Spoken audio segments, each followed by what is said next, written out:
পাহাড়ের বুক চিরে যখন ভোরের আলো ধীরে ধীরে জন্ম নেয়, তখন দোজুকো ভ্যালি জেগে ওঠে। কুয়াশার চাদরে ঢাকা সবুজ উপত্যকা, শিশির ভেজা ফুলের ঘ্রাণে ভরে ওঠে বাতাস।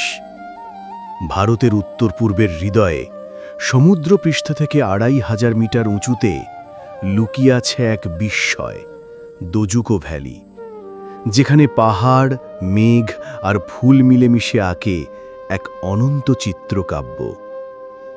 জুন থেকে সেপ্টেম্বর এই ভূমি বদলে যায় রঙের মহোৎসবে।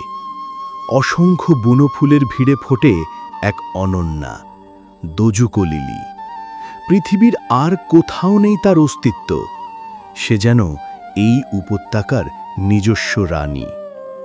এখানে মেঘ কেবল আকাশে ভেসে থাকে না, তারা নামে মাটির কাছে, হাঁটে তোমার পাশ দিয়ে, ছুঁয়ে যায় তোমার কাঁধ, আর পাহাড়কে জড়িয়ে দেয় সাদা আলিঙ্গনে। দোজুকো পৌঁছতে হয় পায়ে হেঁটে, ঘণ্টার পর ঘণ্টা পাহাড়ি পথ, কখনো কাটা ঝোপ, কখনো পাথরের সিঁড়ি, কিন্তু প্রতিটি ঘামের ফোঁটা বদলে যায় মুক্তোর মতো, যখন প্রথমবার চোখে ধরা দেয় ফুলের সাগর।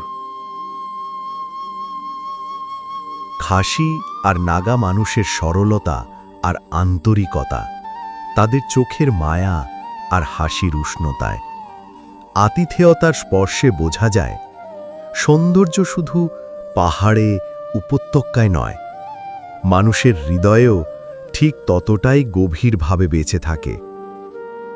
যখন সূর্য পাহাড়ের আড়ালে ডুবে যায় আর আকাশে ছড়িয়ে পড়ে সোনালি আভা, তখন মনে হয় সময় থেমে গেছে।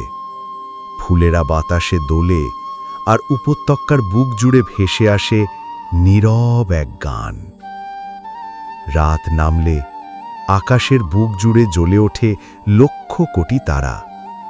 নক্ষত্ররা যেন গল্প শোনায়, আর তুমি বুঝতে পারো দোজুকো ভ্যালি কোনো ভূগোল নয়, এটি এক অনুভূতি। একবার হৃদয়ে ঢুকে গেলে সারা জীবন থেকে যায়। দোজুকো ভ্যালি, যেখানে আকাশ নেমে আসে ফুলের কোলে, আর ফুলেরা চুপচাপ বলে যায় সৌন্দর্যকে দেখা যায় না, শুধু অনুভব করা যায়, ঠিক যেমন ভালোবাসা। আর সেই অনুভূতি একবার হৃদয়ে ছুঁয়ে গেলে সারা জীবন ভোলা যায় না।